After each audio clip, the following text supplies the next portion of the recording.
तो देखिए मेरे कहने का मतलब ये है कि लोगों को चीट किया नहीं जाता है, लोग अपनी बेवकूफ की वजह से चीट हो बेवकूफ़ी जाते की हैं। वजह से हो जाता है। They get cheated rather than they somebody cheating. Homework नहीं करते। अगर आप मेरी रियल एस्टेट की जर्नी देखेंगे तो करीब करीब 16-17 साल हो गए रियल एस्टेट को जानते हुए। उस समय आता था कि एडवर्टाइजिंग करनी है तो एडवर्टाइजिंग करने के लिए हमें न्यूज़पेपर के पास जाना पड़ेगा, न्यूज़पेपर में आपको ऐड लेने पड़ेंगे, ऐड देख के रिस्पॉन्स आएगा और माल बिकेगा। घर आप खरीद रहे हो 30,000 के रेट पे, 1000 स्क्वायर फीट का, घर की कीमत है 3 करोड़, लोन आपको मिला है 2 करोड़, 10 लाख 20 लाख, और बाकी का पैसा तो भरोगे ना। भरना पड़ेगा। Today it's not that easy. आज अगर आपको प्रॉपर्टी डीलर बनना है, you need to have a RERA certification exam, और रादर रेरा सर्टिफिकेट नंबर चाहिए आपको, रेरा सर्टिफिकेशन नंबर होता है। उसके लिए कोई एग्जाम पे देना है? एग्जैक्टली, तो I am coming to it. फिर आप देखोगे यार वहाँ पे बहुत हाई है, तो ये तो मतलब चादर के बाहर पैर चले जाएंगे। अच्छा, एक और क्वेश्चन यहाँ से निकल के आ रहा है, जैसे कि कुछ प्रॉपर्टीज मैंने भी देखने के लिए देखने के लिए गया था। हाँ। तो वो रेडी होता नहीं है। जैसे रेडी टू मूव इन तो आप जाकर देख सकते हो प्रॉपर्टी को, कहाँ पे है, कैसा है, साइजेस एंड एवरीथिंग, राइट। लेकिन वो रेडी भी नहीं हुआ, पोजीशन का डेट बता दे रहा है, उससे पहले आप। Hi everyone, I am Suraj Kumar and you are watching Unfold with Suraj Kumar. हम बुलाते हैं उन लोगों को जो अपने इंडस्ट्री में कुछ अलग कर रहे हैं। आज हमारे बीच हैं जयदीप चतुर्वेदी सर। इनके एक्सपीरियंसेस से आज हम लोग बहुत कुछ सीखने वाले हैं। अगर आपको रियल एस्टेट वर्ल्ड में इंटरेस्ट है, अगर आप बिजनेस स्टार्ट करना चाहते हैं, या आप बायर हैं, एक रियल एस्टेट में इन्वेस्ट करना चाहते हैं या परचेज करना चाहते हैं, तो ये एपिसोड सिर्फ और सिर्फ आपके लिए है। इन्होंने बाखूबी चीज़ों को एक्सप्लेन किया है। अगर आप बायर हैं तो किस तरह के नॉर्म्स को आपको जानने की ज़रूरत है, किस तरह के एग्रीमेंट को आपको समझने की ज़रूरत है। अगर आप रियल एस्टेट में जाना चाहते हैं, बिजनेस स्टार्ट करना चाहते हैं, तो किस तरीके सर्टिफिकेशन और लाइसेंसेस की ज़रूरत है। इन्होंने काफ़ी इंसाइटफुल इन्फॉर्मेशन डिटेल में बताया है। तो कहीं मत जाइए, बने रहिए, ये एपिसोड एंड तक देखिए, आप कुछ ना कुछ यहाँ से लेकर जाएंगे। तो लेट ना करते हुए स्टार्ट करते हैं। कैसे है जयदीप सर? बहुत बढ़िया sir. Great, and thank you so much कि आप मेरे शो पे आए। My pleasure. ओके, सो जैसे कि आप ऑलरेडी इसमें रियल स्टेट में है, राइट? राइट। एंड थोड़ा एक्सपीरियंस बताइए अपना पहले कि कितने सालों से हैं और क्या है। अगर आप मेरी रियल एस्टेट की जर्नी देखेंगे तो करीब करीब 16-17 साल हो गए रियल एस्टेट को जानते हुए, ओके। रियल एस्टेट को पहचानते हुए, रियल एस्टेट के अंदर बाहर करते हुए। ओके। बेसिकली मेरी अगर आप पूरी हिस्ट्री देखेंगे तो it's been about 27 years of corporate experience, okay. Various industries, consumer durables, time shares, media, digital media, Okay. Real estate and all that. Okay. अगर इन 26-27 सालों में मैं अगर देखूं तो 15-16 साल मेरे रियल एस्टेट में रिलेटेड है। ओके। तो अगर आप रियल एस्टेट के रिलेटेड देखेंगे तो आप सोचेंगे कि यार रियल एस्टेट में आप क्या करते थे, मतलब आप कोई कंस्ट्रक्शन में थे, प्रोजेक्ट मैनेजमेंट में थे, सर्वेइंग में थे। तो रियल एस्टेट मैंने जब शुरू किया था, तब जब समझना शुरू किया था रियल एस्टेट, तो मेरे हाथ में एक चीज़ दे दी गई थी कि सर आप रियल एस्टेट संभालिए okay. For a publication. Okay. अब रियल एस्टेट संभालिए का मतलब ये हो गया कि इसको करना क्या है, पब्लिकेशन है, रियल एस्टेट है। And that was a time when real estate was not to an extent what it is today. Okay. उस समय हमारे पास काम आया कि हमें एडवर्टाइजिंग देखनी है। तो अगर आप एक बिल्डर हैं और अगर आप एक प्रोजेक्ट लॉन्च कर रहे हैं तो डेफिनेटली अगर आपको इन्वेंट्री बेचनी है तो आपको एडवर्टाइजिंग करनी पड़ेगी। एडवर्टाइजिंग करने के लिए that was the only medium which was very very fruitful, and वो था प्रिंट। तो प्रिंट में हमारे पास आते थे कि भाई अच्छा, हमें, पहले की बात कर रहे हो मैं आप? आपको ये बात कर रहा हूँ करीब करीब 2003-2002 की। अच्छा अच्छा अच्छा। हाँ। तो उस समय आता था कि एडवर्टाइजिंग करनी है तो एडवर्टाइजिंग करने के लिए हमें न्यूज़पेपर के पास जाना पड़ेगा, न्यूज़पेपर में आपको ऐड लेने पड़ेंगे, ऐड देख के रिस्पॉन्स आएगा और माल बिकेगा। ओके। तो अब खाली यही काम नहीं था, इसे समझना भी बहुत जरूरी होता है कि एक बिल्डर आपके पास एडवर्टाइजिंग क्यों करता है, किस स्टेज में एडवर्टाइजिंग करता है। ओके। क्या वो जमीन खरीदने के बाद तुरंत एडवर्टाइजिंग करना शुरू कर देता है? नहीं। क्या वो एक प्लिंथ लेवल पे अगर बिल्डिंग ले आता है, भूमि पूजन कर देता है, फिर एडवर्टाइजिंग करता है? शायद हाँ। क्या वो फर्स्ट फ्लोर या सेकंड फ्लोर पे बिल्डिंग बन के खड़ी हो गई उसके बाद एडवर्टाइजिंग करता है? Yes, for sure. ओके। तो ये समझना बहुत जरूरी था। अच्छा, इस समझ के बाद भी एक और इंपॉर्टेंट समझ होती है कि वो डेवलपर का माइंडसेट, पैसे कहां से ला रहा है, कितना माल बना रहा है, कहां हाँ, बिल्डिंग तो बना वो रहा है। जब जो डेवलपर जो भी जी डेवलप करते हैं एक जी सोसाइटी को, तो जो एक जो खर्च होता है उसमें, जी। तो मल्टीपल इन्वेस्टर्स होते होंगे ना उसमें? तो देखिए बहुत तरह के इन्वेस्टमेंट होते हैं। एक होता है यस मल्टीपल इन्वेस्टर्स, ठीक है। दूसरा होता है ऑब्वियसली स्ट्रक्चर्ड फाइनेंस जो आपको बैंक से मिलता है बिल्डर्स को। उसके बाद ये धीरे धीरे इंट्रोड्यूस हुआ which was foreign direct investment, FDI आनी शुरू हुई। अब एफडीआई आनी शुरू हो गई तो वहां से बिल्डर हो गए कैश रिच। अब कैश रिच हो गए तो that is where the time began के 2000 स्क्वायर फीट के भाव में जो बिक रहा था वो आज 17,000 या 12,000 के उसमें बिक रहा है, बिकॉज आपके पास जब पैसा है तो आप भाव नहीं तोड़ते। तो दैट इज वेयर ये शुरू हुआ इन्वेस्टमेंट का खेल। तो इन्वेस्टर्स तो वो आज भी हैं, ठीक है, बट आज ये हो गया है कि now since the RERA has come in, the मार era has come in, there is a lot of transparency, there is a lot of transparency on investors, there is a lot of transparency on developers के पास कितना पैसा है, उसे कहाँ रखना है वो पैसा, वो यूज कर सकता है वो पैसा क्या नहीं कर सकता। सो फॉर योर इन्फॉर्मेशन, अगर सपोज आपने अगर 1 करोड़ का घर लिया है तो वो पैसा जाएगा एस्क्रो अकाउंट में। What is escrow account? No, escrow account is an account which is monitored by the developer. Okay. RERA की नजर में होता है, उसमें आर्किटेक्ट होता है, उसमें आपका जो लीगल वाला होता है वो भी इन्वॉल्व होता है। तो इन सब की सहमति से ही आप उसमें से पैसा निकाल सकते हो। तो that is monitored, it is a monitored, it is not a personal account.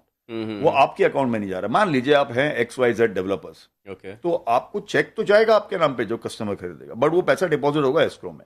Then there is a certain amount which you can withdraw, but बाकी उसमें पड़ा रहेगा। अच्छा। ये क्यों किया है? ये रहना आने के बाद हुआ। ये क्यों किया है? ये इसलिए किया है सो दैट जो डिलीवरी होती थी, जैसे आपने यार एक बिल्डिंग बना दी, आज आप बिल्डिंग बना रहे हो, बनाए चले जा रहे हो, बनाए चले जा रहे हो, 100 साल 2 साल 3 साल 4 साल 5 साल, और जिसने पैसे दिए हैं आपको घर खरीदने के लिए वो बैठा हुआ है इंतजार कर रहा है कि यार ये कब बनेगी, मैं इसमें कब रहने आऊंगा।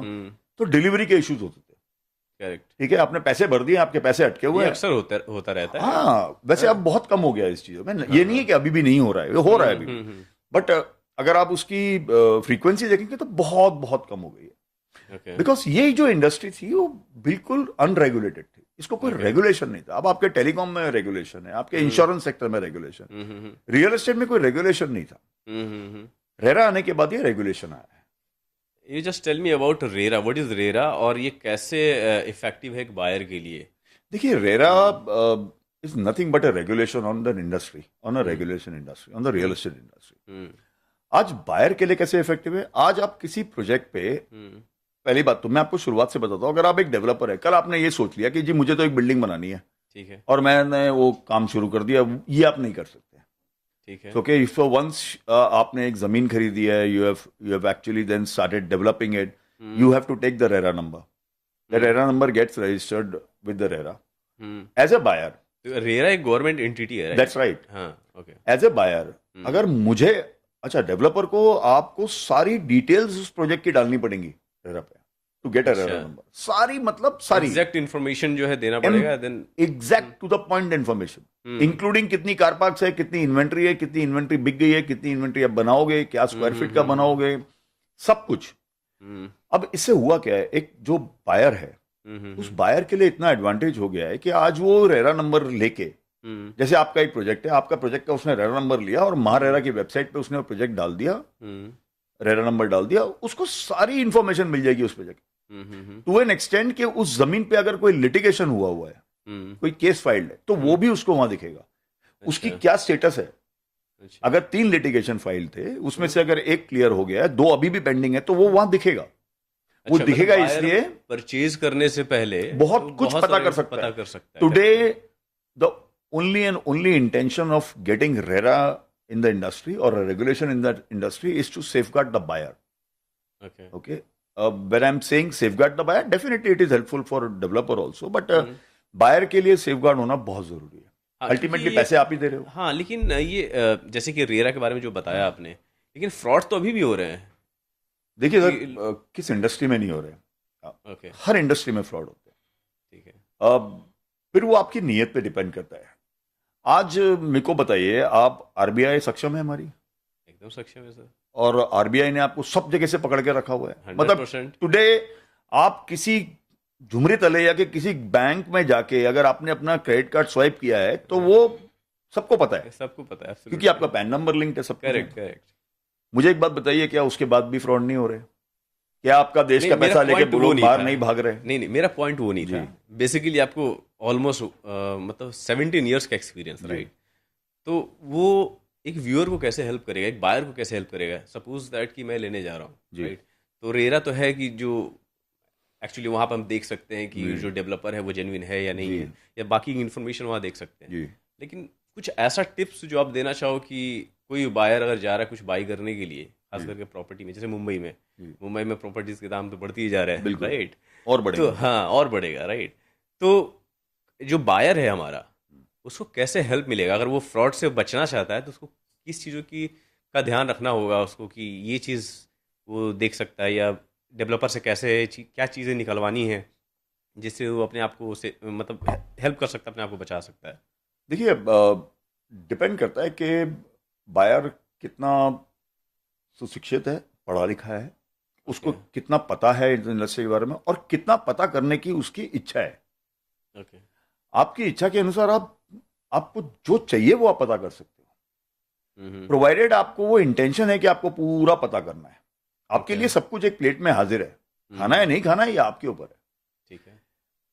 आप रेरा की वेबसाइट पे जाके आप सब कुछ पता कर सकते हैं। पहले तो आपको ये समझना है कि एज ए बायर, मैं अगर आपको छोटी सी एक टिप दूंगा, जैसे अगर आप एक बायर हैं, मैं आपको ये कहूंगा कि क्या आप रेरा जानते हैं? आप कहेंगे यार नहीं, मुझे तो नहीं पता। मैं एक लिमिट तक आपको बता सकता हूँ कि ये रेरा में ये है। उसके बाद तो आपको खुद भी थोड़ी स्टडी करनी पड़ेगी। आप रेरा की वेबसाइट पे लेकिन जाइए। सारे उतने एजुकेटेड नहीं होते, राइट? तो सर, एजुकेटेड नहीं होते, आप किसी फ्रेंड की मदद ले सकते हैं, आप अपने परिवार वालों की मदद ले सकते हैं। यू कैन कंसल्ट, कोई लॉयर के पास चले जाइए जो आपके पहचान के हो। देखिए, आपको सरकार ने सारे टूल्स दे दिए हाथ में, लड़ना उसके साथ नहीं लड़ना ये आपके ऊपर है। करेक्ट। ठीक है। हालांकि अगर हम अब देखोगे तो वो फ्रॉड की, जो मैं आपको पहले ही बताया, फ्रॉड की फ्रीक्वेंसी आज बहुत कम हो गई है। बहुत कम मतलब हो गई 5 to 6% अगर कभी हो गया तो हो गया, हाँ। वरना नहीं होता आजकल।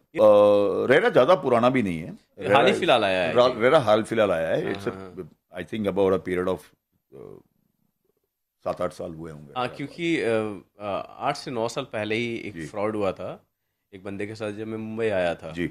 राइट? तो प्रॉपर्टी से रिलेटेड उसने किसी जो ब्रोकर थे हाँ। हमको उन्होंने एडवांस दिया था, वो बंदा ही गायब हो गया, उसका ऑफिस भी गायब हो गया, वो ढूंढ रहा है, परेशान हो रहा है। नहीं तो मैं तो आपको ये बताता हूँ, अगेन जैसे मैंने आपको कहा कि थोड़ी सी आपको भी समझ होनी चाहिए कि आप क्या करने वाले हो। एब्सोल्युटली।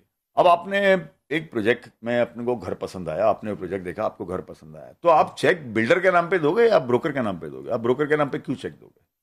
ये तो बेवकूफ़ी हुई ना।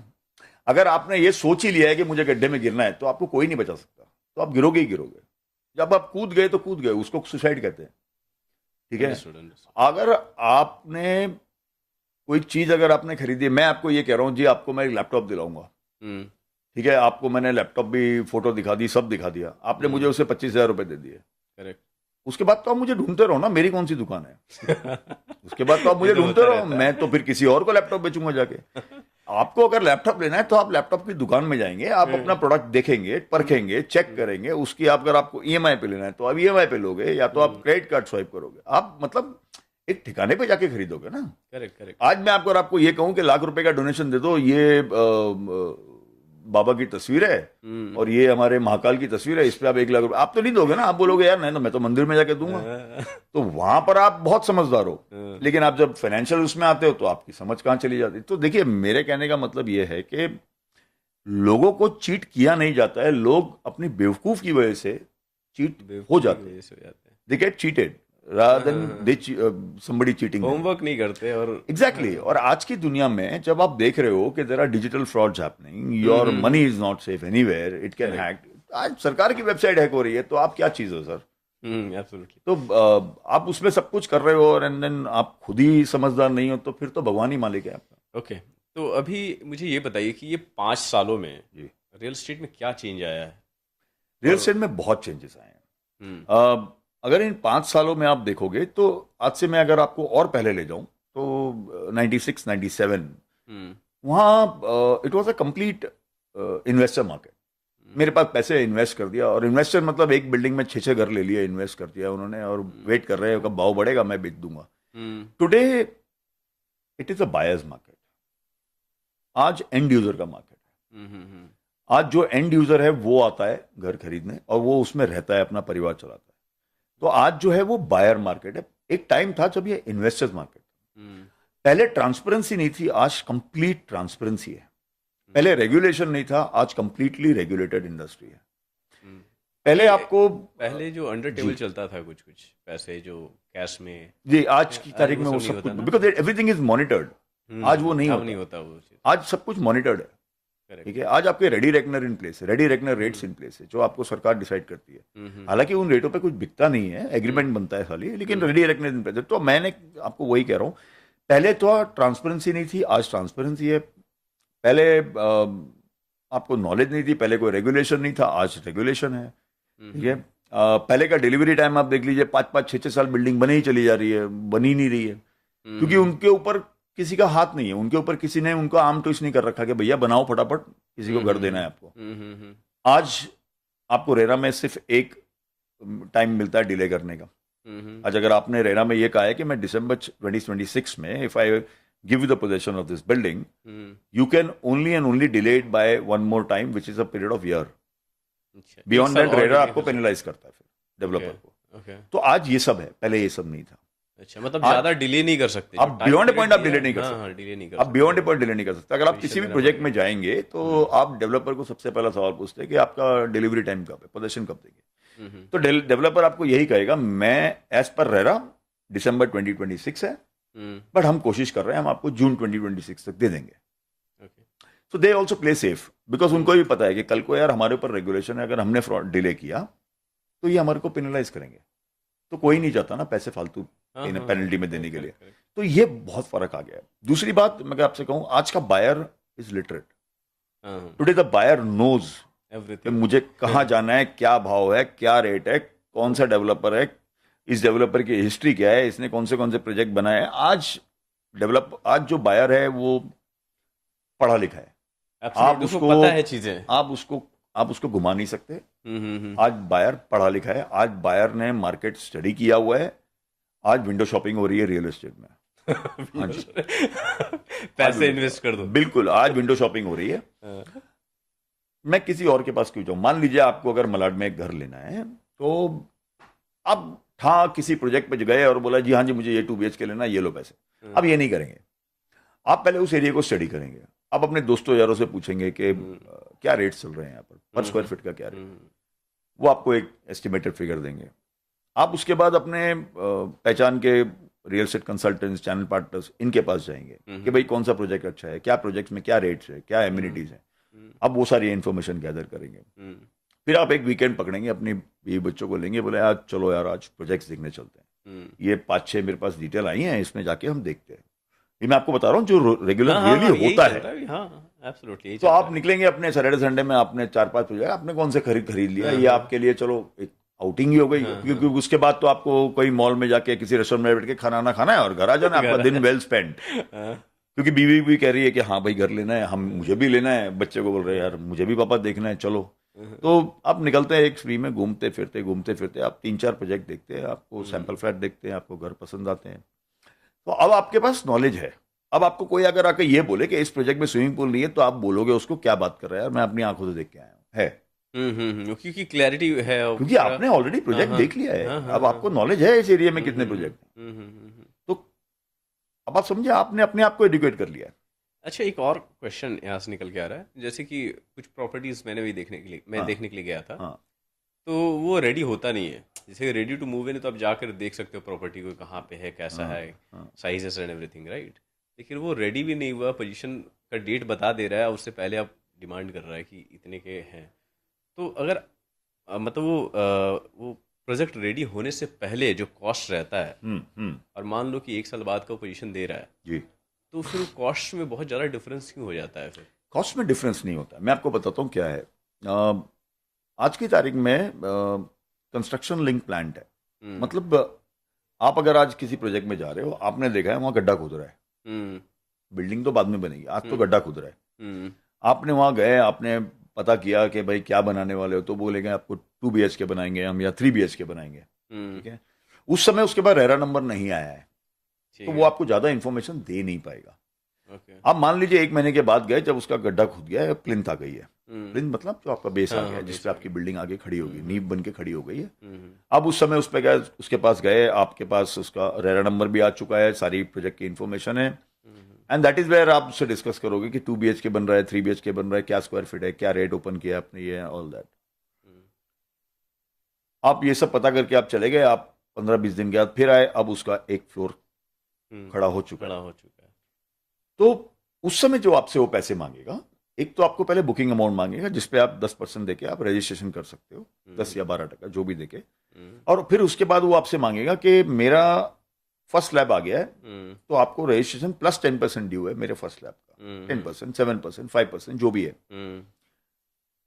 आप अगर यही चीज 2 महीने बाद देखने जाओगे तो वो शायद तीसरे या चौथे माले पे होगा, फिर वो आपसे डिमांड करेगा 35% ड्यू है। तो ये कंस्ट्रक्शन लिंक प्लान है, घूम फिर के आप पैसे उतना ही दोगे उसको, आप पैसे ज्यादा नहीं दे रहे, आप पैसे उतना ही दे रहे हो, बट जो आपके पैसे देने की अवधि है, जो लिमिट है या ड्यूरेशन है, बस उसमें फर्क आता है। तो अगर आपने पूरा डिसाइड कर लिया है कि फॉर एग्जांपल 1 करोड़ 10 लाख में मेरे को एक 1 BHK आना है, तो वो आपको देना 1 करोड़ 10 लाख ही है, बट वो आपको फेज वाइज देना है as per the demand of a developer. अच्छा, ये जो गवर्नमेंट का जो निकलता है इंटरेस्ट रेट वगैरह जो होम लोन वगैरह का रहता है जी, तो सपोज दैट कि जैसे कि वो तो टाइम टू टाइम चेंज होता रहता है जी, तो वो जब चेंज होता है तो टाइम टू टाइम चेंज नहीं होता, मतलब आई वुड से once in 6 months और समथिंग, अगर कुछ हो गया तो चेंज, वो भी रेपो रेट अगर चेंज हुआ 1 ईयर लेके चलते हैं तो बहुत मिनिस्केल फर्क पड़ता है, बट ठीक है, डिपेंड्स आप कितना बड़ा लोन ले रहे हैं तो उसके ऊपर इम्पैक्ट भी ज्यादा होता है। अच्छा, मतलब उसी हिसाब से मैं बोल रहा था कि उस पे रियल एस्टेट में ये इम्पैक्ट पड़ता है उससे अगर बढ़ गया या होम लोन पे तो इम्पैक्ट बढ़ेगा ही ना। गवर्नमेंट किस तरह के स्कीम्स देती है अभी, जैसे अभी स्कीम जैसी कुछ चीज नहीं है, इस बेसिकली अगर गवर्नमेंट का रेपो रेट कम हुआ है तो आप पॉइंट डेसिमल्स में जाके आपका वो रेट ऑफ इंटरेस्ट कम होता है, वो आपको आके एक एज एन यूजर इम्पैक्ट भी करेगा, तो आपको पता भी नहीं चलेगा कि आपको डेवलपर को भी कुछ हेल्प नहीं मिलता, डेवलपर के लिए भी ज्यादा कुछ हेल्प नहीं होती है, मतलब हेल्प इन द सेंस अगर आप ये सोचोगे कि भाई मैं 8.5 पे अगर रेट ऑफ इंटरेस्ट पे वो अचानक वो 7.75 हो गया तो नहीं, इतना बड़ा इम्पैक्ट नहीं आता रेट ऑफ इंटरेस्ट पे, आपके लिए बहुत मिनिस्क्यूअल इम्पैक्ट है which you will not even understand कि इतना बड़ा इम्पैक्ट आ गया है कि नहीं आया है। तो अगर आप समझ लीजिए आप 50,000 पर मंथ का अगर आप EMI भर रहे हो और अगर वो अगला EMI कम होके वो 49,783 रुपीज हो गया तो आप बोलोगे यार ठीक है, कुछ तो फर्क पड़ा, 100-150 रुपए का फर्क पड़ा लेकिन पड़ गया। तो these are all parts and parcels of home buying process। अब इतना मैनेजेबल भी होता है, बहुत ज्यादा वो मैनेजेबल है, वो उतना बहुत बड़ा इम्पैक्ट नहीं है। ओके, तो मुंबई का कोई ऐसा 5 लोकेशन आप मुझे बताइए कि एक मिडिल क्लास फैमिली वहाँ पे रह सकता है और उसको सपोज दैट मेरी 50,000 सैलरी है जी, मैं कहाँ पे प्रॉपर्टी अफोर्ड कर सकता हूँ मुंबई में? बहुत ही मतलब बहुत ही चैलेंजिंग सवाल है ये, चैलेंजिंग है, ट्रिकी है। देखिए सर क्या हुआ, अब आपको बताऊं मैं क्या हुआ। कुछ समय पहले जो मेरे लिए अफोर्डेबल था वो आपके लिए अनअफोर्डेबल था। एब्सोल्युटली। कुछ टाइम के बाद जो आपके लिए अफोर्डेबल हुआ वो किसी और के लिए अनअफोर्डेबल हो गया, correct, and so on and so fourth. आज अफोर्डेबिलिटी जैसी कोई चीज बची नहीं है। अगर आपकी सैलरी, आप मेरे को कह रहे हैं कि भाई मेरी सैलरी 50,000 रुपए महीने के लिए है, तो सर डिपेंड करता है आपने क्या सेव किया है आज तक, या आपकी कुछ पुश्तैनी पैसे वैसे पड़े हैं तो आप शायद बॉम्बे के मेन लाइन स्ट्रीम लाइन में आप घर खरीदोगे, वरना फिर आप वो माड़ा की लॉटरी में जाओगे। नहीं, पूरे मैं ये लोन लूंगा, बिजनेस लोन, तो क्या 50,000 पे कितना ही लोन ले लोगे आप? 50,000 पे, क्योंकि बहुत सारे ऐसे लोग जो हैं, मैं आपको वही कह रहा हूँ, डिपेंड करता है आपकी इनकम कितनी है। बैंक भी आपको लोन बहुत सारे क्राइटेरिया देख के देता है, आप ले तो रहे हो, भर भी पाओगे कि नहीं भर पाओगे। हाँ, वो सिविल, आज मैंने अगर आपको सिविल तो चलिए एक चीज है, मैंने अगर आपको 1 करोड़ का लोन भी दे दिया by whatever rate of interest, your EMI would be close to about 1 lakh, 85,000 to 90,000 के आसपास, by whatever rate of interest. If your income is 50,000, how will you pay 90,000? भाई आमदनी से ज्यादा खर्चा तो नहीं हो सकते ना। हाँ, बैंक तो उतना देगा भी नहीं। एग्जैक्टली माई पॉइंट, दैट्स, मैं आपको इसी बात पे बोल रहा हूँ। तो आपको 50,000 की आय पे आपको 25-30 लाख रुपए का लोन दे देगी कोई बैंक। अब 25-30 लाख रुपए में आपको बॉम्बे मेन लाइन में आपको क्या ही मिल जाएगा? कुछ नहीं। आप मुझसे लोकेशन पूछेंगे कि भाई कोई 5 लोकेशन बताओ जहां पर 50,000 की इनकम वाला आदमी जाके घर खरीद सकता है, तो I would say then you have to move out of Bombay. When I say Virar move out Virar of Bombay, no, not Gujarat. When I say move Virar out of Virar MMR region, Virar भी unaffordable है. Virar is also by any means it's become unaffordable for Oh God. for that particular case which you have told me that 50,000 की अगर पगार है तो आज विरार में भी एवरेज रेट अगर आप देखोगे तो 14,000 15,000 पर स्क्वायर फीट के रेट चल रहे हैं. ठीक है. तो एक अगर 2 BHK आपको अब बोईसर देख सकते हो, पालघर देख सकते हो. These are the areas which are any which is coming up. And अगर आप मुझसे कहोगे कि अगर कोई लो इनकम वाला आदमी है और उसको अगर फिर भी एक 1 BHK खरीदने की इच्छा है, जो हर एक की होती है, चाहे वो लो इनकम हो, हाई इनकम हो, या उसके घर खरीदने की इच्छा तो होती है, अगर उसकी इच्छा फिर भी है, तो he should explore places which are just in the periphery of Bombay, MMR region. When I am saying Bombay, MMR region, okay, in the periphery of Bombay. तो अगर आप बोईसर देखो, पालघर देखो, डहाणू देखो, आज आपकी लोकल ट्रेन डहाणू तक जा रही है. क्या ही बात है. आज मतलब अगर आप करजत में रहते हैं और अगर आपका वीटी में ऑफिस है तो it will take about 1.5 hour by train to reach office, which is very normal. आप अगर गाड़ी लेके रोड पे उतर गए शायद आप 2.5 घंटे में पहुंचोगे, बट ट्रेन में आप फिर भी 1.5 घंटे में पहुंच जाते हो. मतलब सिटीज में कुछ नहीं हो पाएगा. मुंबई सिटी में कुछ हो ही नहीं पाएगा. तो देखिए बहुत ही आपने वो चीज कह दी है कि आज मैं आपको कह रहा हूँ, real estate, affordability in real estate is a myth. वो आपके लिए अफोर्डेबल होगा तो मेरे लिए नहीं है. आज 5 करोड़ का घर शायद आपके लिए अफोर्डेबल हो. 5 करोड़ का घर सुन के मैं घबरा जाऊंगा, मेरे लिए अफोर्डेबल नहीं है. अफोर्डेबल नहीं करेगा. क्योंकि अगर मैं एक वर्किंग आदमी हूं, मैंने अगर 5 करोड़ का घर खरीदा है, फॉरगेट 5 करोड़, मैं 1 करोड़ की एग्जांपल, तो अगर मैं एक वर्किंग आदमी हूं, मुझे 1 करोड़ का घर खरीदना है, बैंक मुझे 85 to 90% का लोन देगी of the agreement value. Of the agreement value. तो अगर मैंने 1 करोड़ का टोटल घर है, उसकी एग्रीमेंट वैल्यू होगी करीब करीब 80-85 लाख. डिपॉजिट कितना परसेंट रहता है? मैं आपको बता रहा हूँ, 85 लाख पे बैंक मुझे 85% लोन देगी. Okay, that will work out to somewhere around 77-78 lakh. Okay, ठीक है. मेरा घर है 1 करोड़ का, तो मुझे जेब से कितने डालने? 20-25 लाख रुपए. कहां से लाएगा सर एक वर्किंग क्लास वाला आदमी 20-25 लाख रुपए जेब से डालने के लिए? अच्छा, मतलब उसमें तो आप ये समझ रहे, तो home buying process is not that easy. अच्छा, it's not that easy. Suppose that कि मैं अगर मान लो एक प्रॉपर्टी लिया भी जी, तो स्टार्टिंग का कितना परसेंट पे करना है और गवर्नमेंट को क्या पे करना होता है? आपको स्टार्टिंग का मिनिमम 15-20% पे करने को आएगा. 15-20% कम से कम. क्योंकि आप समझिए मेरी बात को, रेडी रेकनर रेट होता है. मान लीजिए अगर हम मलाड में बैठे हैं आज, ठीक है, और या हम अंधेरी में बैठे हैं, फॉर एग्जांपल से मलाड में हमारा रेडी रेकनर रेट होगा करीब करीब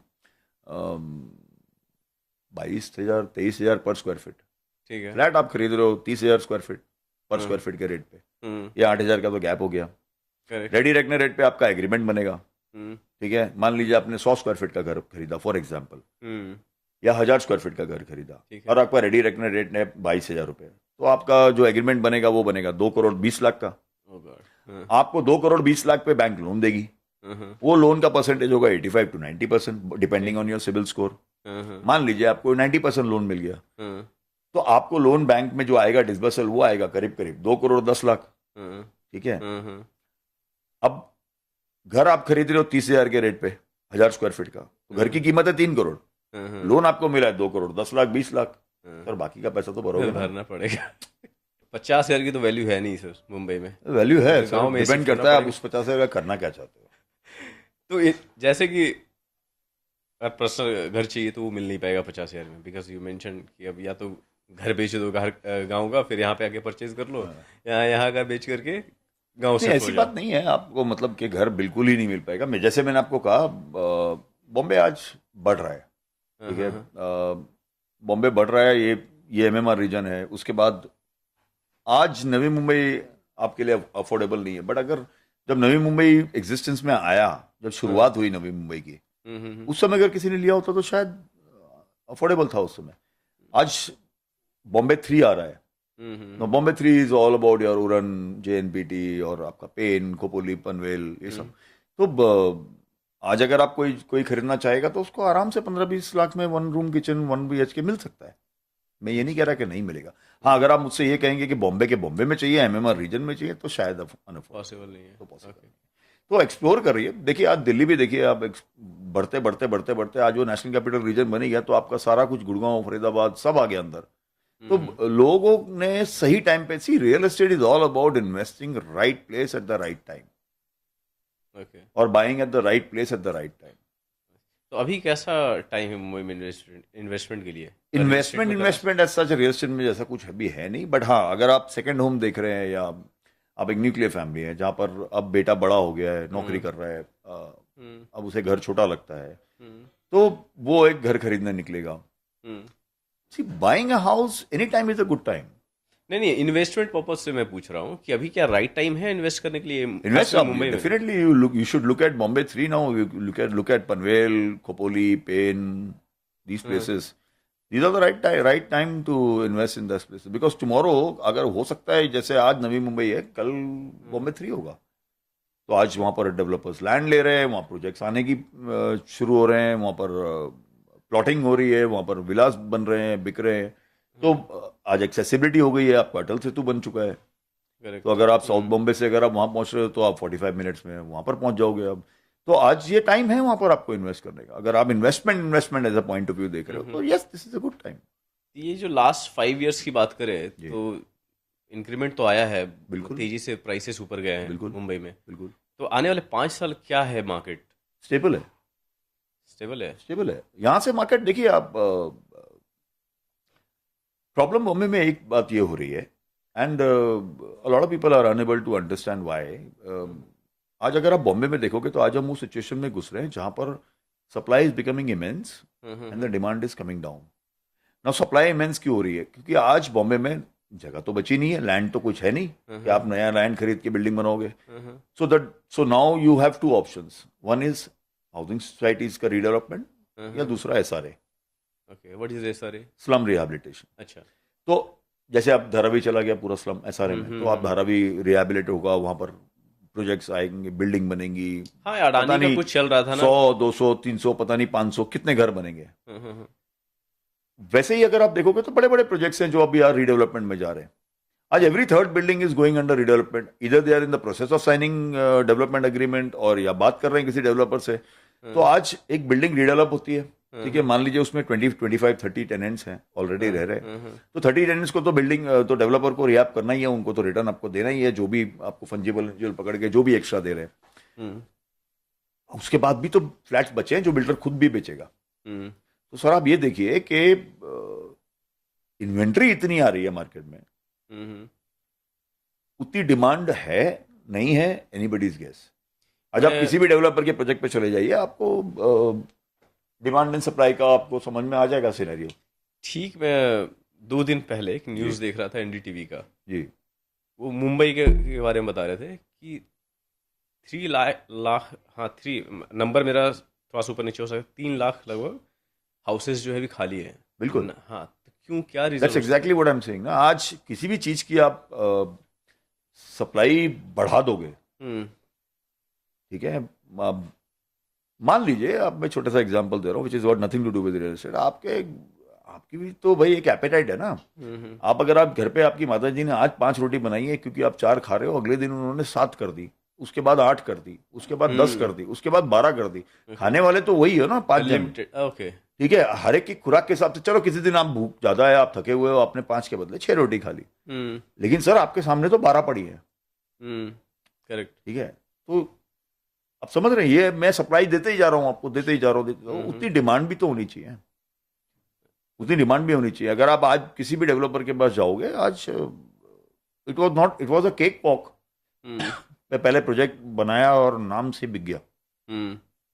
आज इतना आसान नहीं है। तो जब लोग कम है यहाँ पे परचेज करने वाले, तो फिर मुंबई में जिस हिसाब से कंस्ट्रक्शन अभी हो रहा है, जैसे कि आपने बताया था कि इंटरनेशनल इन्वेस्टर्स लोग भी इन्वॉल्व हो रहे हैं। एक बिलीनियर्स हैं कोई दुबई के, जो अभी पूरा हर न्यूज़ में वो छाए हुए हैं, तो वो इन्वेस्टमेंट कर रहे हैं आके यहाँ पे। वो तो घूमते रहते हैं मुंबई में उनका न्यूज़ पे देखता रहता हूँ मैं। समझिए ना मेरी बात को। अगर आज आपको मैं अगर ये कहूँ कि भाई आप मेरे प्रोजेक्ट में पैसा लगा दो और this is the returns which I will give you, तो अगर आपके पास डिस्पोजेबल इनकम है, अगर आपको लगाना है तो आप लगा सकते हो ना। तो इन्वेस्टर की बात तो कोई प्रॉब्लम है ही नहीं ना, वो तो लगा नहीं बैठे पैसा, उनको तो पैसे से पैसा बनाना है।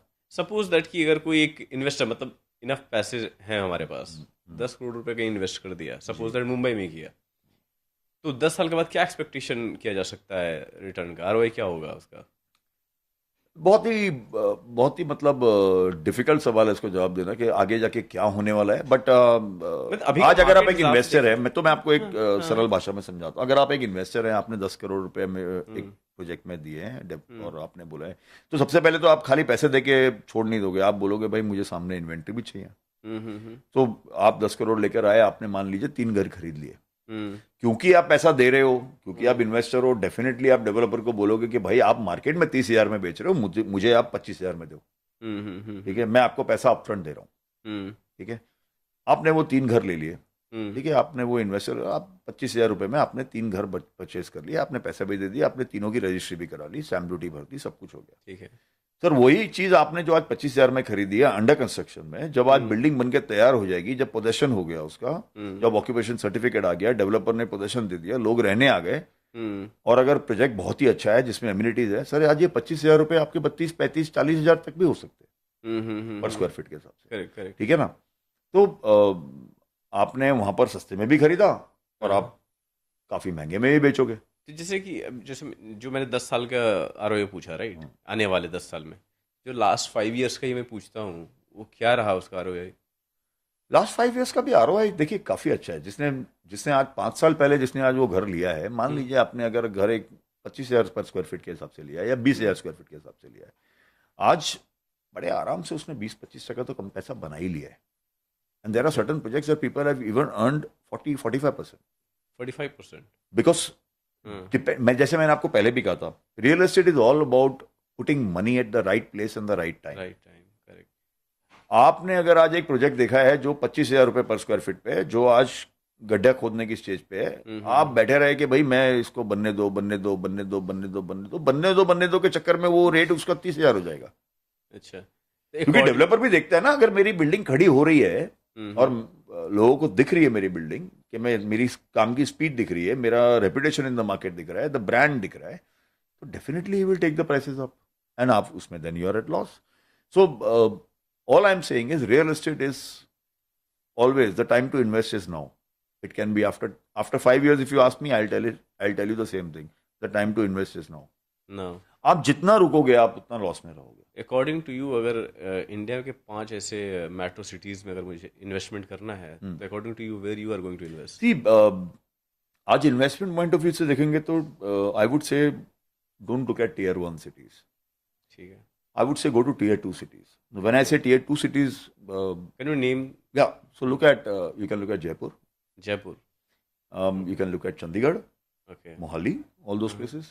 If in Gujarat, you can look at Ahmedabad, Surat, and all those places. Baroda, ये for तो that रिच matter. सिटीज है यहाँ पे। That's what I'm saying. But then they are still tier 2 cities. हाँ। आज उनको बॉम्बे बनने के लिए टाइम है।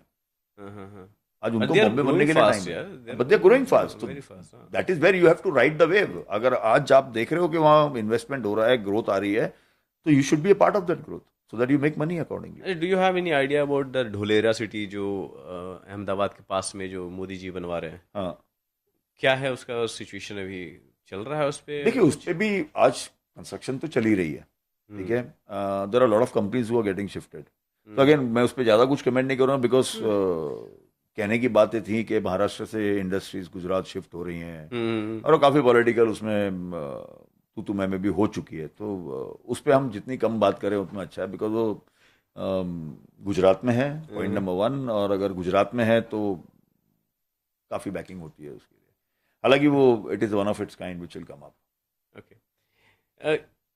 मुंबई में जो बड़े पार्टीज हैं, लाइक बिलियनियर्स जो भी है, जो गिने चुने मुंबई में, क्योंकि मुंबई में सबसे ज़्यादा लोग रह रहे हैं जी, कहाँ पे रहते हैं वो लोग? किस तरह के लोकेशन पे वो लोग रहना पसंद करते हैं मुंबई में? तो देखिए पहले तो ये था कि बॉम्बे मतलब बड़े बड़े इंडस्ट्रियलिस्ट हाँ। और एक्ट्रेस। पहले क्या, ये तो अभी भी है? नहीं, अभी बहुत कुछ चेंज हो चुका है। अभी अच्छा, पहले ये 2 ही लोग थे जो मतलब बहुत पैसे वाले देखे जाते थे। मुंबई को ओन करते थे। मैं मुंबई की बात। हाँ। अब अगर आप एक्ट्रेसेस देखोगे तो आज गांव से भी बच्चे को उठा के ले आओ कि भाई अमिताभ बच्चन का बंगलो कहाँ है, तो वो कहेगा जुहू में। जो में अक्षय कुमार जी कहाँ रहते हैं, वो जुहू में रहते हैं। तो Juhu was an area which was very very dominated by your the famous actress actresses, पुराने देवानंद साहब, ये वो सब वहीं थे। तो आज अगर आप जू में देखोगे तो you will find real real worth while people staying there along with them. तो आज वैसा कुछ है नहीं कि पैसे वाले कहाँ रहते हैं, पैसे वाले कहीं भी रह सकते हैं। तो कुछ लोकेशंस तो होंगे ना, तो जैसे लोकेशंस अगर आप देखेंगे, you can go to Worli. Worli में आप देखिए स्काईस्केपर्स बन रहे हैं, वर्ली है, बैंड्रा है। Why go to that part of Bombay? You now look at this part of Bombay elsewhere. आज आप अंधेरी देखिए, आज बोरीवली देखिए। आज बोरीवली में यहाँ हाईवे पे पे तो ओबेरॉय स्काई सिटी बना हुआ है। लेकिन इधर जैसे कि बोरीवली साइड में बोल रहे हो आप, अंधेरी में, इधर तो एक्टर्स लोग ज्यादा रहते हैं और एक्ट्रेस लोग, डायरेक्टर्स। लेकिन अगर मैं तो अगर आप बिजनेस देखोगे तो उसमें जो आप जो सही कह रहे हो, एक्टर्स ज्यादा रहते हैं, एक्टर्स, बट वो ज्यादातर रेंटल है। अच्छा, रेंटल है। वो ज्यादातर रेंटल है। ओके। ठीक है। रेंटल मार्केट भी एक बहुत अलग चीज है, जो आज के जेंजीज आर प्रेफरिंग रेंटल्स। तो आप ज्यादातर वहां पर लोग रेंटल्स में रह रहे हैं। आज अगर मैं एक स्टार प्लस पे या कलर्स पे कोई एक अगर सीरियल है, उसमें मैं अगर काम कर रहा हूँ, तो यार मैं आज अपॉइंटमेंट हो गया मेरा कि हाँ भाई मैं इसमें काम कर रहा हूँ, मैं पर डे मेरा सिलेक्ट हो गया कि महीने में मेरे को 10-12 दिन की एक्टिंग है और 10-12 दिन पर डे के हिसाब से इतना आता है, तो मैं जाते ही सीधा जाके घर नहीं खरीद लूंगा। I will want to stay on rent, but definitely yes, at a stretcher of mind. ठीक है अभी कि तो मैं अगर एक एक्टर हूँ, मैं एक अच्छी सी बिल्डिंग में घर लूंगा, रेंट पे ही लूंगा। ऐसे भी जो एस्टेब्लिश एक्टर हैं, हाँ जो जिनका इंडस्ट्री में अच्छा खासा समय हो गया है, जी। उन्हीं का अपना घर है, और लोग तो सब रेंट में, अच्छे मैं अच्छे वही तो आपसे एक्टर कह रहा तो हूँ ना रेंट कि में रह मतलब रहे हैं। आपके पास इनकम कितनी आ रही है और आपको अपना स्टेटस भी मेंटेन करना है। तो आप अगर कलर्स में अगर कोई एक सीरियल में अगर आप लीड नहीं कर सकता, अगर मैं सेकंड लीड एक्टर हो या एक्ट्रेस हो, तो आप जाके विरार में तो रहोगे नहीं। आप बोलोगे पागल हो गए हो क्या?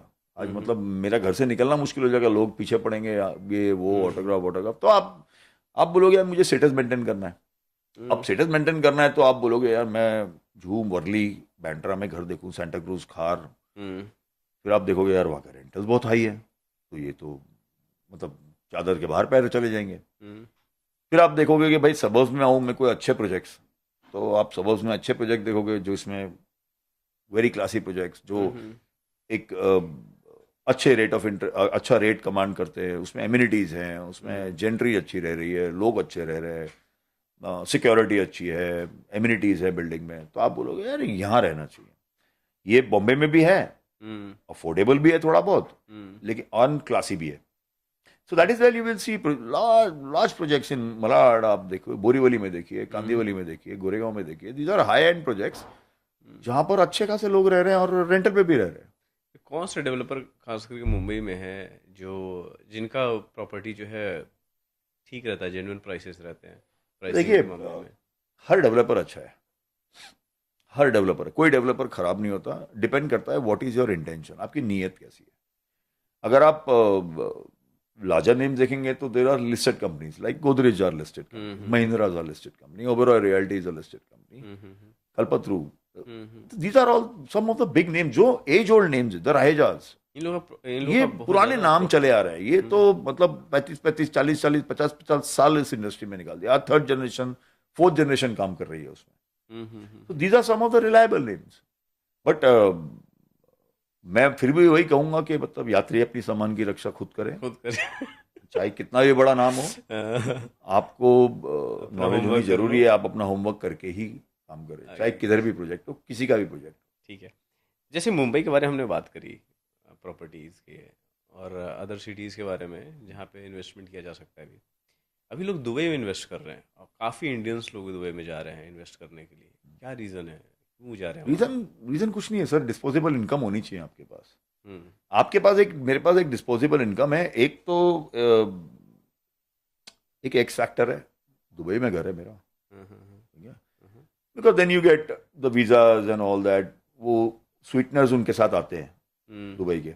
अगर आपने प्रॉपर्टी में इन्वेस्ट किया है तो आपके लिए वीजा इजी हो जाता है एंड ऑल दैट, वो स्वीटनर्स के साथ आता है। तो मेरे पास अगर डिस्पोजेबल इनकम है तो definitely why not, I will want to invest. Okay.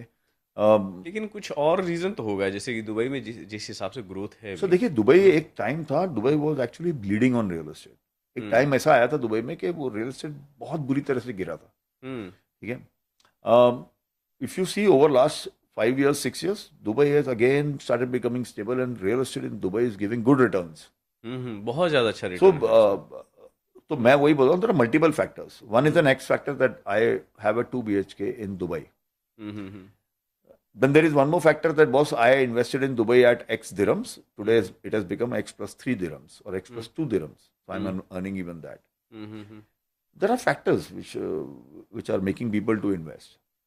अब इन्वेस्टमेंट के ऊपर है, आप बॉम्बे के बॉम्बे में इन्वेस्ट करना चाहे, people are investing in Pune for that matter, people are investing in Delhi. अगर मुझे इन्वेस्ट ही करना है, अगर कोई नया प्रोजेक्ट आ रहा है, आज मुझे एक्स रेट पे मिल रहा है, मुझे मालूम है यही टाइम है पैसा डालने का, जब वो प्रोजेक्ट बन के खड़ा होगा मुझे अच्छा रिटर्न्स मिलेगा. So it is all about demographics के आप कहाँ देख रहे हो. 6 मंथ पहले एक न्यूज आया था चाइना के बारे में, राइट. वहाँ पे जो रेडी प्रोजेक्ट्स थे उसको डेमोलिश किया जा रहा था क्योंकि बहुत ज़्यादा लोन हो गया था डेवलपर के ऊपर, बिकॉज वो सेल नहीं कर पा रहे थे वो लोग. तो गवर्नमेंट शायद उसको अपने अंडर में ले लिया, ऐसा कुछ न्यूज़ आया था. तो बहुत ज़्यादा प्रॉपर्टीज डेमोलिश हुआ था. तो रीजंस आपको क्या लगता है? Demand and supply. आप सप्लाई इतनी बढ़ा दोगे कि खरीदने वाला नहीं है तो फिर डेफिनेटली आपका प्रोजेक्ट तो खड़ा ही रहेगा. और तो इंडिया में ऐसा हो रहा है अभी? You never know. I mean आज देखिए इंडिया, आज में अगर हम बहुत अगर टेक्निकल में अगर इकोनॉमी में घुसेंगे और आपका पर कैपिटा इनकम में घुसेंगे तो आज India is a growing economy. ठीक है, आज यहाँ पर वो सिचुएशन आएगी इज एनीबडीज गेस. कोई नहीं कह सकता कि आएगी या नहीं आएगी. आ भी सकती है और नहीं भी आ सकती है. बट करंटली अगर आप स्टेट में देखेंगे तो आज प्रोजेक्ट बिक भी रहे, स्लो है बट बिक रहे. ऐसा नहीं है कि खाली पड़ा है, खंडर हो गया प्रोजेक्ट, अब माल ही नहीं बिक रहा, मैं क्या करूं.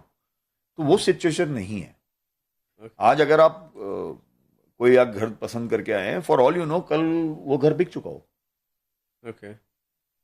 और आज हो भी ये भी सकता है कि आप किसी प्रोजेक्ट में अगर आप घर देखकर आए हो, मान लीजिए वो इन्वेंट्री बिकी नहीं है अभी तक. तो हमने काफ़ी चीज़ें कवर की, राइट जी. तो अभी जो मैं कवर करने वाला हूँ सर, जैसे कि बहुत सारे ऐसे ऑडियंस है जो ऑलरेडी बिजनेस में है. और कितने लोग इंटर करने की कोशिश कर रहे हैं कि रियल एस्टेट में. जी. राइट, वो हो गए. और बहुत सारे ऐसे हैं जो नॉलेज रखना चाहते हैं इस चीज़ों का. जैसे कि आई एम ए बिजनेसमैन, तो मुझे बिजनेस के बारे में जानना बहुत पसंद है. बिल्कुल. राइट, तो उस पर्सपेक्टिव से पूछूंगा क्वेश्चंस कि उनको कैसे हेल्प करेगा, एक बिजनेसमैन को कैसे हेल्प करेगा. राइट जी.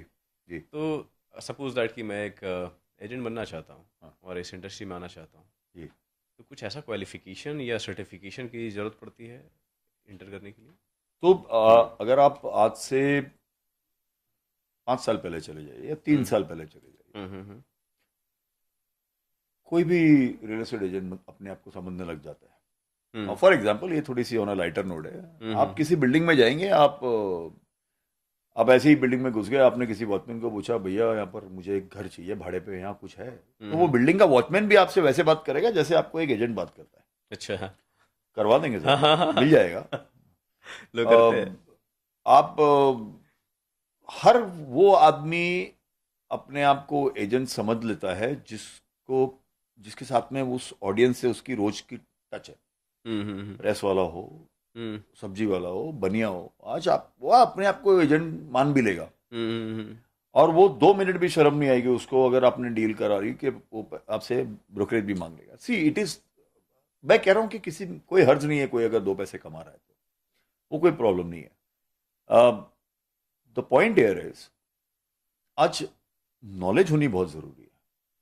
ठीक है, मैंने उंगली दिखा दी कि हाँ भाई ये घर बेचने के लिए है और आपने खरीद लिया और अब मैं बोलूंगा लाओ भाई मेरी ब्रोकरेज दे दो, तो ये लॉजिक नहीं है और ये सही नहीं है.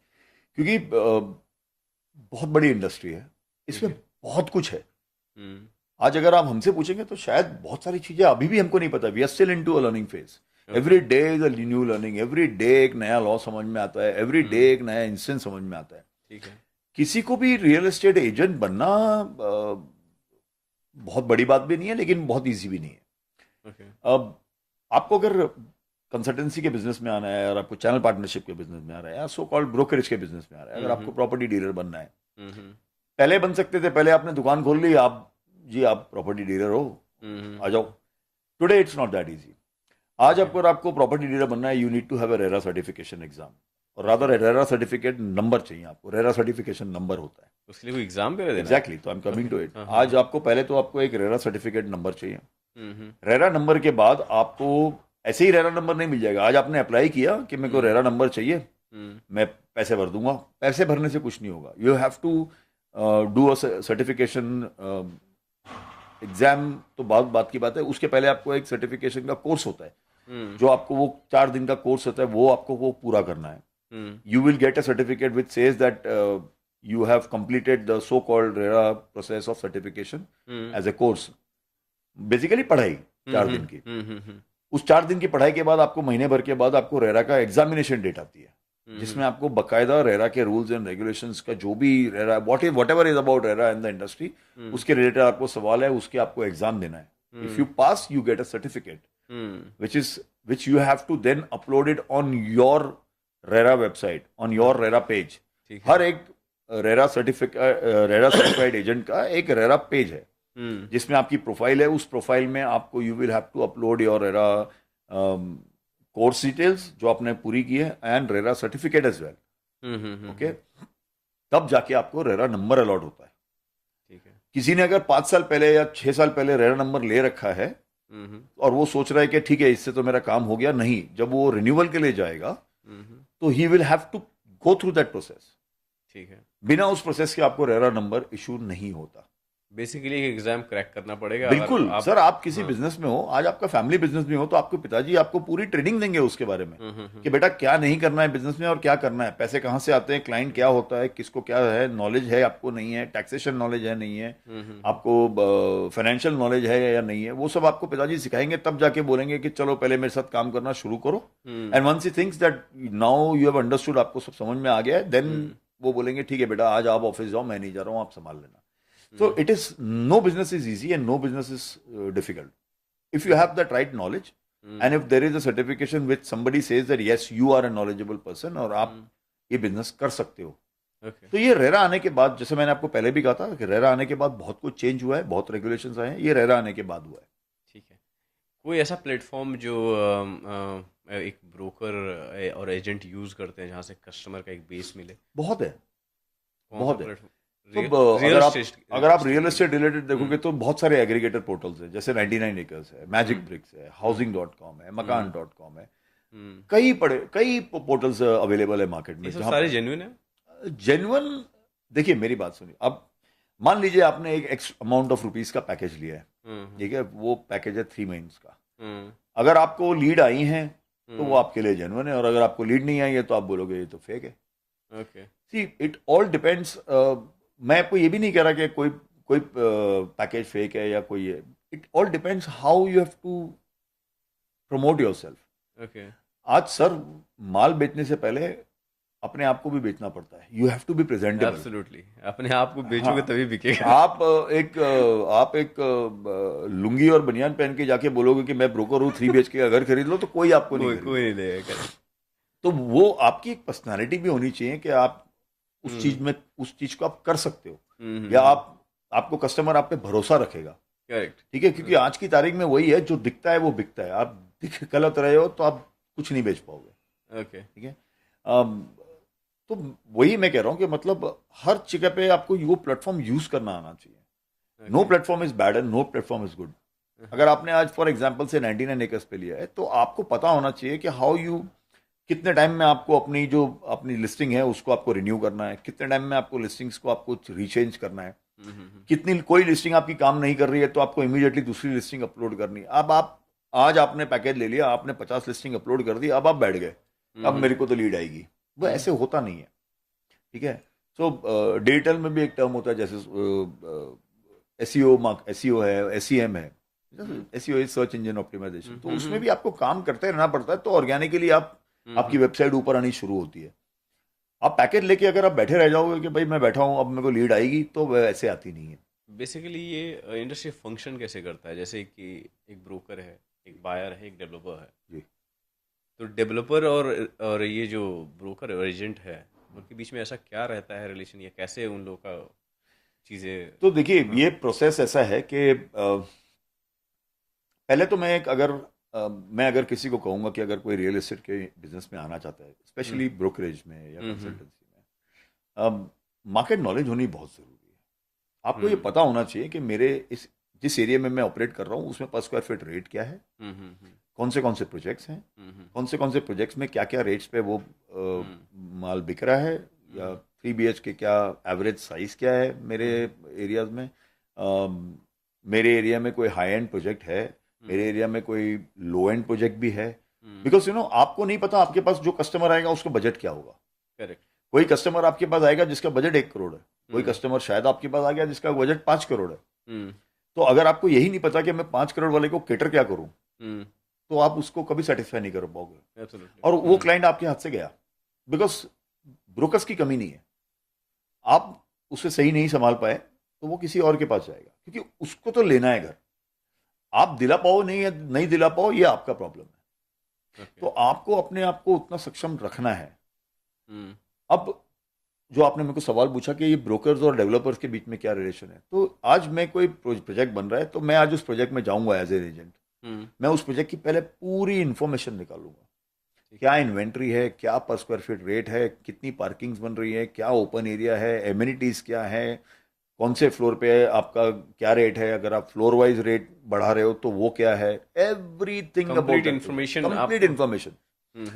Because if I don't have an information, without information you cannot sell anything.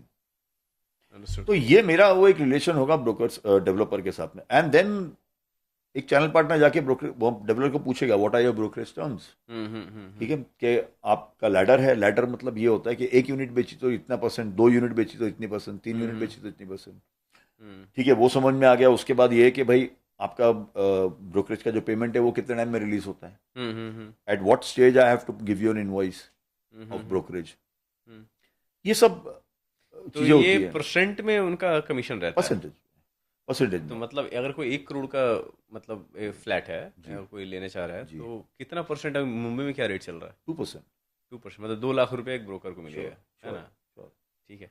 और ये प्रॉपर्टी मतलब जो भी प्रॉपर्टी बनता है, जैसे मान लो कि एक सोसाइटी का जो बना जिसमें 100 फ्लैट्स हैं, तो कैसे मतलब डेवलपर डिवाइड करता है कि इस ब्रोकर को कितने देने, कैसे कैसे ये नहीं, ऐसे कुछ नहीं होता कि किस बात अब किस जितना broker को sell कर कितने सकते देने। नहीं, ऐसा कभी नहीं होता कि भाई ये 5 यूनिट आप बेचोगे, 3 यूनिट आप बेचोगे, 2 यूनिट ये बेचेगा, ऐसा कभी नहीं होता। आपके पास क्लाइंट है, आप क्लाइंट ले आओ, और आपने अगर बिकवा दिया बैठ के तो बेस्ट है, तो आपने आपकी वही वो ब्रोकरेज। ठीक है, बेसिकली क्या है, एग्रीमेंट बेसिस पे काम होता होगा ना, जैसे एक ब्रोकर और एक एक एग्रीमेंट भी कुछ नहीं होता। Now again I will go back to the RERA. आज अगर आप एक रेरा सर्टिफाइड ब्रोकर हो और आपके पास रेरा नंबर है और आपने रेरा का एग्जामिनेशन दिया है, आपने सर्टिफिकेट आपके पास है, only and only then that developer will entertain you as a broker. वरना आप उसका अपार्टमेंट नहीं बेच सकते। ठीक है, legally you can not sell. ठीक है। They can not list you as a broker जो आपका प्रोडक्ट बेच कर। आप कोई भी मुंह उठा के नहीं चला सकते कि मैं ब्रोकर हूं और मेरे को ये डील करवानी है। No, sorry, developer will ask you what do you have a RERA number, have you passed the exam, if yes please show us the certificate. ठीक है, तभी आप जाके उसका प्रोजेक्ट बेच सकते हो, वरना आप उसका प्रोजेक्ट नहीं बेच सकते। लीगली आप नहीं बेच सकते, एज पर रेरा आप नहीं बेच सकते, and as per the developer आपको बेचना भी नहीं चाहिए। तो ये कस्टमर, जैसे कि आपने बताया कि ये प्लेटफॉर्म है, इस तरह के प्लेटफॉर्म जैसे 99 और मैजिक ब्रिक्स है, मैजिक ब्रिक्स एंड ऑल आपने मेंशन किया, राइट? तो they are charging, right? Yes. कितना चार्ज उनका रहता है मंथली बेसिस? डिपेंड करता है वो आप कितने, आप अगर बड़ा पैकेज ले रहे हो, सो उसमें भी बहुत सारी कैटेगरीज हैं। आपने अगर खाली रीसेल के लिए एक पैकेज लिया है, resale in the sense the secondary market, जिसमें आप ऑलरेडी बिका हुआ घर एक बेच रहे हो, जैसे आप किसी घर में रह रहे हो, आपको बेचना है और मैंने बिकवा दिया, तो that is a resale transaction. वो एक पैकेज होता है। एक पैकेज होता है रेंटल्स का, जहां पर आप सिर्फ रेंटल के घर डाल रहे हो। एक पैकेज मिक्स भी होता है जिसमें आप रीसेल और रेंटल दोनों डाल रहे हो। कोई पैकेज ऐसा होता है जिसमें आप सिर्फ अंडर कंस्ट्रक्शन प्रॉपर्टी प्रमोट कर रहे हो। ठीक है, तो वो डिपेंड करता है आप क्या पैकेज ले रहे हो, कितने टाइम के लिए ले रहे हो। It can start from as low as 40,000, can go up to then going up is no limit. तो जैसे जो रेरा सर्टिफिकेशन की बात कर रहे हो, सपोज दैट मुझे इंटर करना है इस इंडस्ट्री में, तो क्या लगता है कि मुझे कितना नॉलेज होने की जरूरत है? मतलब लोकली थोड़ी बहुत तो नॉलेज होनी चाहिए कि रियल एस्टेट है क्या। आज अगर मैं किसी I don't want to name the numbers, but बहुत सारे ब्रोकर हैं यहाँ जिनको ये शायद नहीं पता होगा कि एफएसआई क्या होता है। हाँ हाँ, बहुत लोग ठीक है, तो उसका फुल फॉर्म भी नहीं पता हो क्या होता है, वो तो बहुत टेक्निकल टर्म है, इट इज वेरी वास्ट। हाँ तो अगर मैं किसी को पूछूं एफएसआई का फुल फॉर्म क्या, सब बोलते हैं एफएसआई एफएसआई एफएसआई, होता क्या है, हाँ हाँ एफएसआई होता क्या है। हाँ तो वो भी नहीं पता होगा। तो आपको ये सब तो चीजें जो है बेसिक है। पर स्क्वायर फीट का रेट क्या होता है, what is carpet area, what is a built up area, okay, आपकी एमिनिटीज क्या क्या होती हैं, आपको पार्किंग स्पेस क्या है, ये सब तो बेसिक एक नॉलेज आपको होनी जरूरी है। कि आपको किसी भी चीज में, आज मैं बैठ के ये नहीं सोच सकता कि आज तो मैं बोइंग कंपनी में इंटरव्यू देने जाऊंगा, मैं तो प्लेन बेचूंगा। मुझे आता नहीं, पता नहीं, मुझे इतना मालूम है प्लेन उड़ता है, मैं उसमें बैठा हूँ और मैं कहीं गया हूँ, इसका मतलब ये नहीं कि मैं वो प्लेन बेच सकता हूँ। ओके, ठीक है, आप किसी घर में रह रहे हो, इसका मतलब ये नहीं कि आपको सारी इन्फॉर्मेशन आ गई है, मैंने तो घर खरीदा ना तो मुझे सब पता है, नहीं। बहुत कुछ है इसमें जो आपको पता करना जरूरी है। तो बेसिक इन्फॉर्मेशन अगर आपके पास हो तो वो basic information, and RERA provides you all the information. जब उनका आपको जो कोर्स होता है 4 दिन का, उसमें आपको सारी ट्रेनिंग देते हैं, वो सारी ट्रेनिंग देते हैं जिसमें आपको पूरा समझाया जाता है रियल एस्टेट, एक डेवलपर की क्या रिस्पॉन्सिबिलिटीज है, एक चैनल पार्टनर्स की क्या रिस्पॉन्सिबिलिटीज है, एक बायर की क्या रिस्पॉन्सिबिलिटी है, आपको सारा कुछ समझाया जाता है। उसके बाद आपका एग्जाम होता है। ठीक है। तो जो सपोज दैट कि एज ए ब्रोकर जब काम कर रहे होते हैं जी, क्या ब्रोकर को पता होता है कि कोई गवर्नमेंट को हिडन चार्जेस वगैरह या कोई चार्जेस ऐसा रहता है जो एक ब्रोकर को प्रोवाइड पे करना होता है गवर्नमेंट को, जैसे बिकॉज ये तो एक इनकम है राइट। जैसे कि मैं एक ब्रोकर, अगर मुझे 2% मिल रहा है तो वो क्या मेरा पूरा 2% मेरा हो गया या कुछ मैं उसको सर टैक्स पे करूंगा? आपने जैसे हर बिजनेस में होता है, आपकी हर इनकम पे टैक्स होता है। This is an income. कितना परसेंट का टैक्स होता है सर इसमें? अल्टीमेटली डिपेंड आप किस स्लैब में हो, तो ये तो सरकार डिसाइड कर, जो आपका सरकार का स्लैब है, जिस स्लैब में आप अगर आप आ गए तो मैक्स है 33%, जो जाना ही जाना है। मोर ओवर, अगर आप किसी डेवलपर का प्रोजेक्ट बेच रहे हो तो आपको एक जीएसटी इनवॉइस देना पड़ता है, तो आपके लिए जीएसटी नंबर होना जरूरी है। वो जीएसटी नंबर आपको एप्लीकेबल होता है जब आप वो 20 लाख के स्लैब से ऊपर आ गए हो। ठीक है, तो आपको फिर वो जीएसटी नंबर के लिए अप्लाई करना पड़ता है, because you will have to submit a tax invoice to a developer. Developer आपको जीएसटी के साथ पे करेगा।